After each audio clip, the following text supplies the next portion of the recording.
ouvir a voz do Salvador.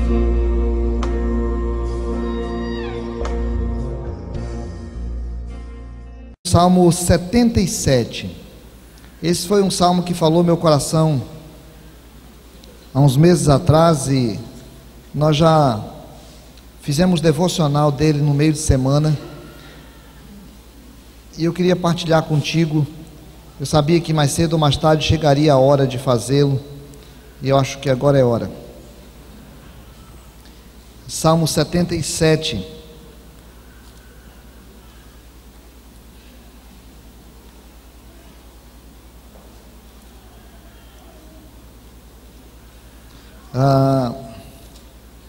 Salmista Asaf, um dos que fez vários salmos, ele diz: elevo a Deus a minha voz e clamo, elevo a Deus para que me atenda. No dia da minha angústia procuro o Senhor, erguem-se as minhas mãos durante a noite e não se cansam. A minha alma recusa a consolar-se. Lembro-me de Deus e passo a gemer, medito e me desfaleço o espírito. Não me deixas pregar os olhos, tão perturbado estou que nem posso falar. Penso nos dias de outrora, trago à lembrança os anos de passados tempos. De noite indago o meu íntimo e o meu espírito perscruta. Rejeito o Senhor para sempre? Acaso não torna a ser propício? Cessou perpetuamente a sua graça? Caducou a sua promessa para todas as gerações? Esqueceu-se Deus de ser benigno, ou na sua ira terá ele reprimido as suas misericórdias? Então disse eu: isso é a minha aflição. Mudou-se a destra do Altíssimo. Recordo os feitos do Senhor, pois me lembro das tuas maravilhas da antiguidade. Considero também nas tuas obras todas e cogito dos teus prodígios. O teu caminho, ó Deus, é de santidade. Que Deus é tão grande como o nosso Deus? Tu és o Deus que opera as maravilhas, e entre os povos tens feito notório o teu poder. Com o teu braço remiste o teu povo, os filhos de Jacó e de José. Viram-te as águas, ó Deus, as águas te viram e temeram, até os abismos se abalaram. Grossas nuvens se desfizeram em água, houve trovões nos espaços, também as suas setas cruzaram de uma parte para outra. O ribombar do teu trovão ecoou da redondeza, os relâmpagos alumiaram o mundo, a terra se abalou e tremeu. Pelo mar foi o teu caminho, as tuas veredas pelas grandes águas, e não se descobrem os teus vestígios. O teu povo, tu o conduziste como rebanho, pelas mãos de Moisés e de Arão. Esses dias a gente conversou aqui sobre a vida, e quando a gente era garoto, ouvia o poeta cantando: eu te darei o céu, meu bem, e o meu amor também. Era aquele jovem apaixonado que promete: case-se comigo e eu vou te dar a felicidade eterna. Algumas igrejas pegaram essa frase e transformaram meio que num projeto eclesiástico, né? Venha para cá e pare de sofrer. E as pessoas começaram a brincar esses dias comigo que estão querendo pedir transferência aqui da igreja, porque alguém passou a semana passada, tinha um velório, e passou na outra semana, tinha outro. E aí nós ficamos brincando com essa história, porque a gente brinca com aquilo que mexe com a alma da gente. Esses dias foram doloridos para nós. Eu preguei aqui no culto da ressurreição e falei que nós não precisamos mais ter medo da morte, e que nós precisamos contemplar a expectativa da nossa ressurreição em Cristo. E conversamos que aqui na terra nós vamos passar por muitos dissabores, dentre eles os velórios, e eu falei tudo direitinho como é que seria. E aí no meio de semana nós tivemos uma perda. E foi dolorido para a Isaíra, está aqui, e foi dolorido para sua filha, e foi dolorido para sua mãe, para sua irmã, e nós acompanhamos o processo naquela madrugada toda, e nunca vou esquecer de chegar lá na Manu e falar para ela: Manu, infelizmente, filha, não foi possível, seu pai não suportou. E a Manu falou para mim: pastor, nós fizemos o que podia ser feito, e Deus é quem dirige as coisas, e Ele sabe o que é melhor. Pelo menos o meu pai não sofreu, porque poderia ser como alguém aí contou uma história lá, e a pessoa estava lá e falou de um sofrimento que está tendo, e naquele instante aquela menina estava olhando para o Deus que dirige a história. Ela não estava olhando para a história, ela estava olhando para o Deus que dirige a história. E já amanhecido o dia, as pessoas todas por lá, ela veio até mim, já isso umas 2 horas depois estava sabendo, ela veio até mim, me abraçou, e quando ela me abraçou, eu comecei a pensar nas minhas filhas, e aí eu surpreendentemente chorei, bastante. E enquanto estava abraçado com ela, eu tremia e ela tremia também, e eu, certo de que ela estava chorando, ela bateu nas minhas costas e falou assim: é assim mesmo, pastor, mas Deus cuida da gente. Ela estava de novo olhando para o Deus da história, ela estava com o seu olhar não na circunstância, ela estava com o seu olhar no Senhor da história. E nós passamos a semana, e nós brincamos, e as pessoas mangaram, como a gente diz aqui no norte, nordeste, as pessoas mangaram por causa da pregação, e aí no meio de semana nós tivemos outra perda, e o Dema, que sentava sempre ali onde a Ivani está, também foi embora, e nós vivemos de novo a luta e a angústia de um velório, de uma noite inteira, de um choro, e de uma menina, criança, que escreveu uma carta linda. Eu até lutei para ficar com a carta, eu queria guardar a carta, e aí queria que eu colocasse aqui no caixão, e eu enrolei um pouquinho, e levei para lá, Ivani, porque eu queria deixar para depois, mas ela queria que colocasse lá com o pai, e eu tirei uma foto e guardei a mensagem da carta. E na mensagem da carta, ela disse que ela sabe que nós vamos nos encontrar de novo, porque a criança tomada pela fé, é a criança tomada não pela circunstância, porque a circunstância, às vezes ela se torna tão forte, que se o homem não tomar cuidado, ele perde o contato com o Deus da circunstância. Eu queria que a gente estivesse pensando sobre isso nesse salmo, sobre o homem, a sua angústia e o seu Deus. Quando o homem busca diante de Deus a solução dos seus problemas, o salmista para e olha, ele diz: eu paro, elevo a Deus a minha voz. Eu vou praticamente ler o salmo com você. Eu paro e elevo a Deus a minha voz, para que Ele me atenda. Então eu vou na presença de Deus, eu sei quem é Deus, eu conheço Deus, eu sei que a minha história é uma história que passa, mas o meu Deus é um Deus permanente, então eu vou lá e vou falar com Deus. Ele diz: no dia da angústia eu procuro o Senhor, erguem-se as minhas mãos durante a noite e não se cansam, mas a minha alma recusa a consolar-se.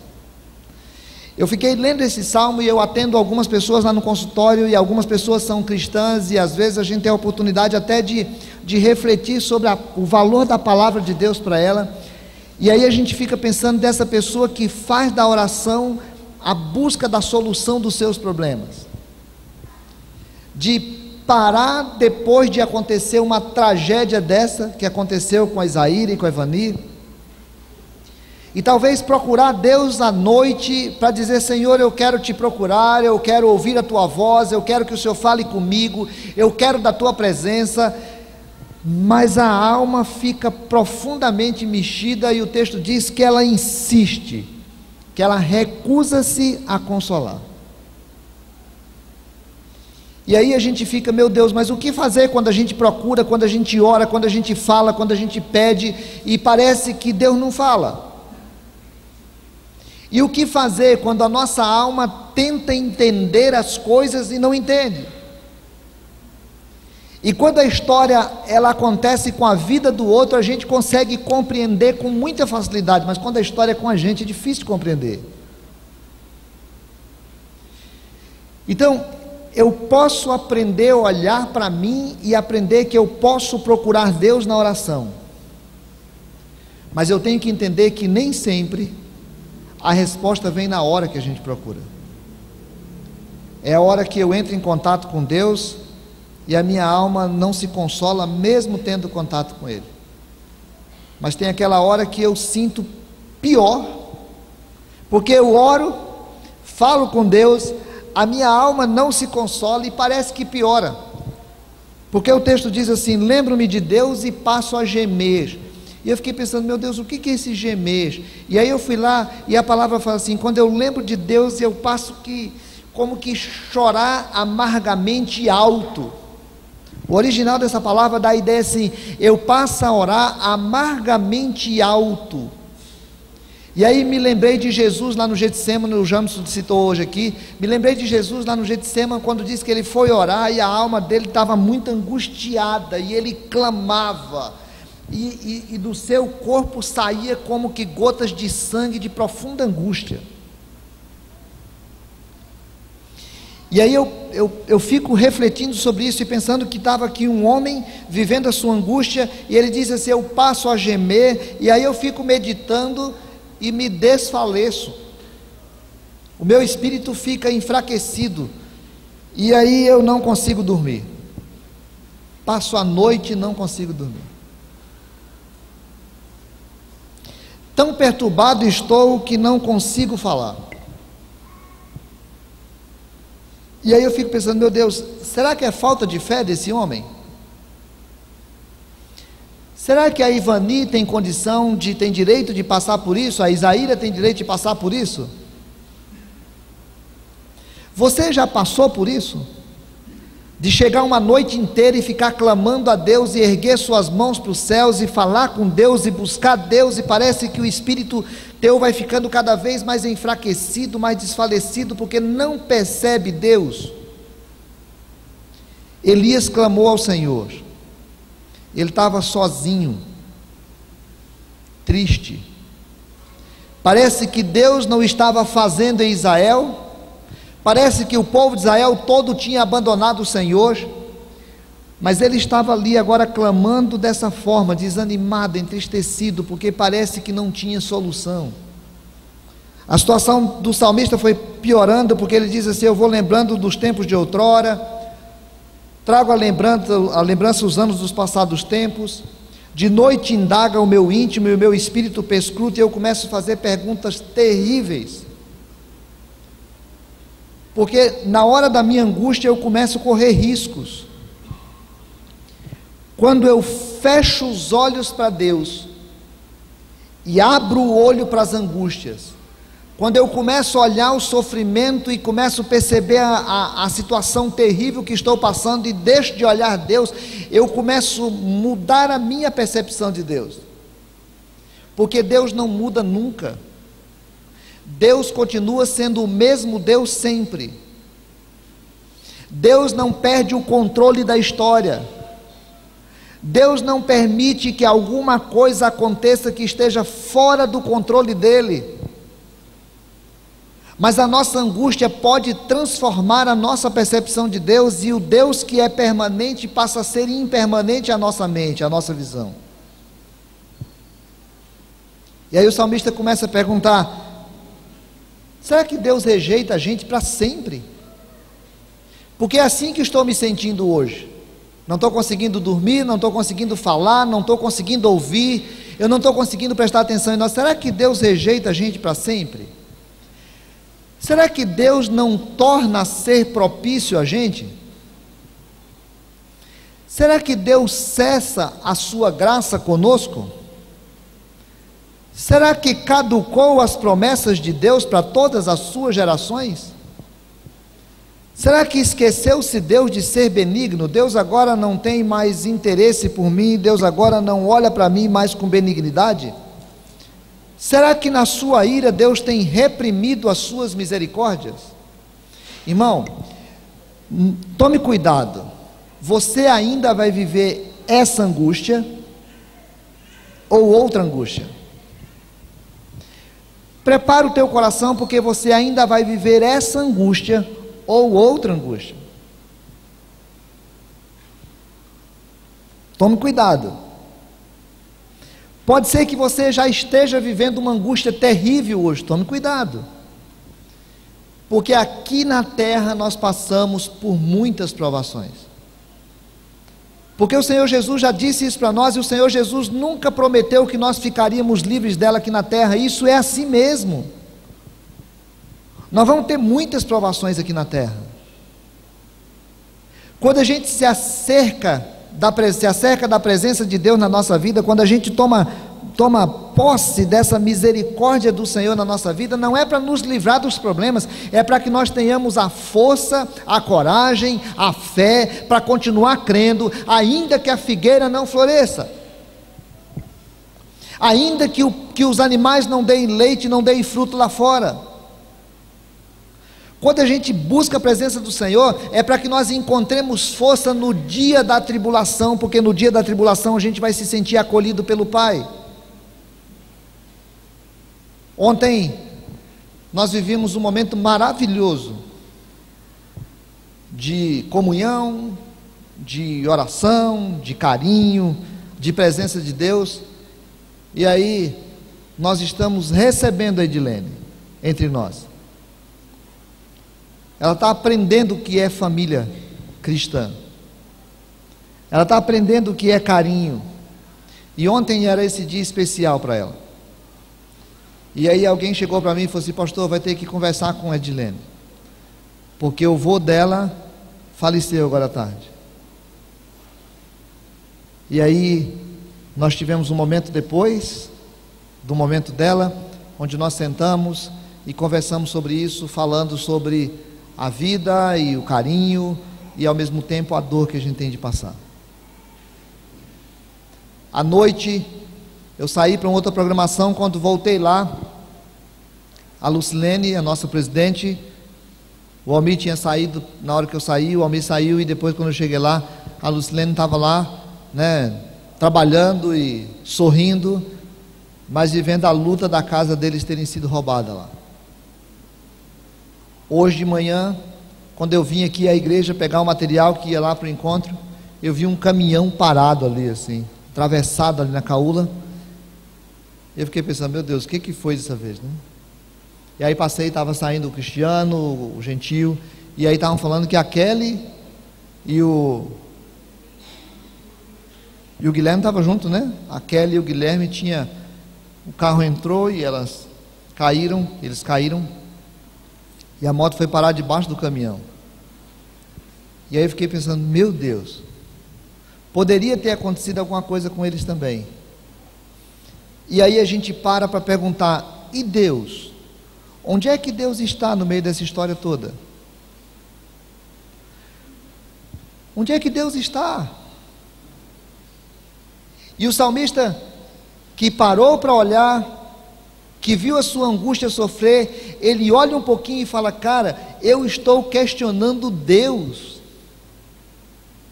Deus continua sendo gracioso sempre, Deus continua sendo amoroso sempre, Deus não caduca suas promessas nunca, Deus permanece sendo Deus em todas as circunstâncias sempre. Se eu estou questionando Deus, não é Deus quem está em mutação sou eu. Eu estou mudando porque estou questionando Deus. Quem sou eu para questionar Deus? Deus um dia chama Jó e fala: Jó, eu sei que a tua situação foi terrível, mas quem é você para me questionar, cara? Onde é que você estava quando eu criei o mundo? Onde é que você estava quando eu fui formando cada uma das coisas do universo? Irmãos, Deus não muda, e se tivesse acontecido uma tragédia hoje com a Kelly e com o Gui, nós estaríamos agora à noite aqui num velório, sofrendo, com o coração partido, estaríamos amargurados sim, mas com o coração contrito, diante de um Deus que continua sendo Deus, e que não muda, e que não depende daquilo que está acontecendo com a gente hoje. Por isso, o salmista, quando ele ficou questionando Deus, ele concluiu: cara, isso é a minha aflição. A minha aflição está fazendo com que eu perceba que Deus mudou a sua destra, que Deus já não está mais abençoando. E aí ele para olhar quem é Deus. Ele para olhar tudo que Deus já fez na história do seu povo. Quando ele olha para o passado, ele diz: eu recordo os feitos do Senhor, me lembro das maravilhas da antiguidade, considero também todas as tuas obras e cogito de todos os teus prodígios. O teu caminho, ó Deus, é de santidade. Que Deus é tão grande como o nosso Deus. E aí ele passa a narrar como é que ele, naquele costume maravilhoso que o judeu tem, de olhar para a história do seu povo e perceber: Deus abençoou a vida inteira o meu povo, Deus libertou o meu povo do Egito, Deus conduziu o meu povo no deserto, Deus fez o seu caminho no meio do mar.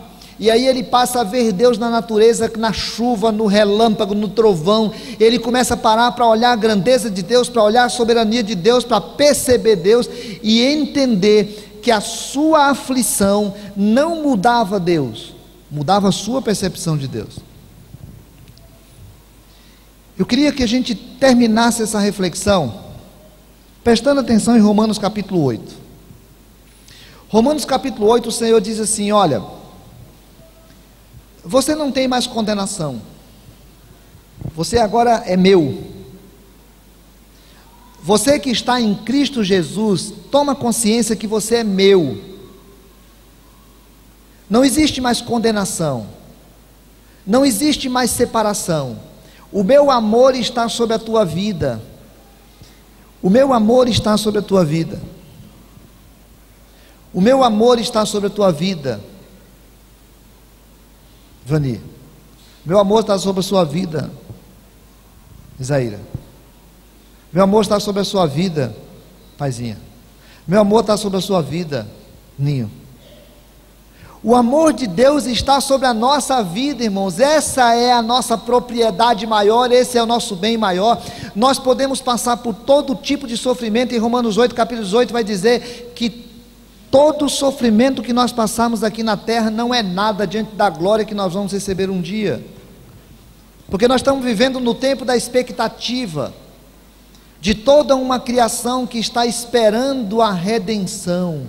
Nós estamos todos esperando um dia que nós seremos livres de todas essas dores, de todas essas possibilidades, de todas essas angústias, de todas essas lágrimas. Enquanto isso, nós estamos aqui como toda a natureza esperando. E às vezes bate uma angústia na nossa alma, porque a gente não sabe nem orar. Parece que a gente ora e a oração não chega. E aí a Bíblia diz assim: fica tranquilo, cara. Fica tranquilo. O Espírito Santo está intercedendo por você. Você não sabe nem falar, o Espírito Santo está intercedendo por você, porque o Espírito Santo que vive em você é o próprio Deus. Na economia trinitariana, eles se relacionam intimamente. Aquilo que acontece no coração do crente pulsa no coração de Deus. Deus sabe da tua dor, Ivani. Deus sabe da tua dor, Isaías. O Espírito Santo de Deus está cuidando de vocês. O Espírito Santo de Deus está cuidando de você, Edilene. O Espírito Santo de Deus está cuidando de todos nós. E aconteça o que acontecer daqui para frente, o Espírito Santo vai continuar cuidando de nós, porque nós somos propriedade de Deus. E aí o escritor, o apóstolo Paulo descansa dizendo: porque todas as coisas cooperam para o bem daqueles que amam a Deus e daqueles que são chamados segundo o seu propósito. Jamison, se você quer desfrutar da certeza do amor de Deus, aprenda a ter certeza do cuidado de Deus. Deus está cuidando de tudo.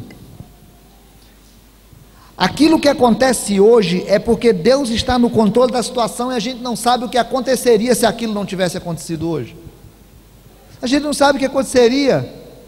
Então a melhor coisa que a gente tem é descansar no Senhor. E o apóstolo Paulo diz assim: em todas essas coisas nós somos mais do que vencedores por meio daquele que nos amou. Porque nós não temos acusação de ninguém e nós temos a certeza de que o amor de Deus é sobre a nossa vida e nada pode nos separar do amor de Deus. Temos angústias? Muitas. Podemos viver sofrimentos? Tantos. Podemos passar por velórios? Vários. Tudo isso faz parte de estarmos no primeiro céu e na primeira terra. Há dias que nós vamos procurar Deus e parece que não vamos encontrá-lo, mas Ele continua sendo Deus, imutável, perfeito, com tudo sob controle, cuidando e fazendo o melhor, e eu preciso aprender a descansar no Senhor, mais ou menos como aquele discípulo poderia ter feito. Eu estou aqui no barco, a tempestade está aqui, mas ele está aqui no barco, ele está no barco, e a gente canta com as nossas crianças: com Cristo no barco tudo vai muito bem, vai muito bem, vai muito bem, com Cristo no barco tudo vai muito bem, e passa o temporal. A minha sobrinha está ali, olhando, a gente canta: Cristo no barco, tudo vai muito bem. Agora, é um bem que faz a gente chorar de dor, porque o salmista chorou, porque Jesus chorou, porque Jesus viveu aquela angústia toda de poder dizer: Pai, se for possível, passa de mim esse cálice, contudo seja feita a tua vontade. Se levantou e diz: agora eu vou, porque agora eu estou preparado. Ivani, que Deus te fortaleça, minha irmã, que Deus fortaleça a tua fé, que você se misture mais com a gente, que a gente possa ter a alegria de viver com a Bruna, maravilhosa. Isaíra, que Deus te abençoe, que Deus te fortaleça, fortaleça a tua fé, continue fazendo da tua filha um instrumento de Deus na tua vida, na nossa vida, e que a gente possa conviver cada dia mais. Edilene, que Deus te fortaleça, minha filha, que você possa aprender todos os dias a desfrutar do amor de Deus pela tua vida, às vezes dessa forma, no amor dos irmãos. E Kelly, que Deus continue te cuidando, e que no dia que acontecer é porque tu vai para lá. E a melhor coisa que a gente tem é a certeza de saber que Deus continua sendo Deus, porque eu estou bem certo de que nem a morte, nem a vida, nem os anjos, nem os principados, nem as coisas do presente, nem as coisas do porvir, nem profundidade, nem altura, nem qualquer outra criatura poderá nos separar do amor de Deus em Cristo Jesus. Amém?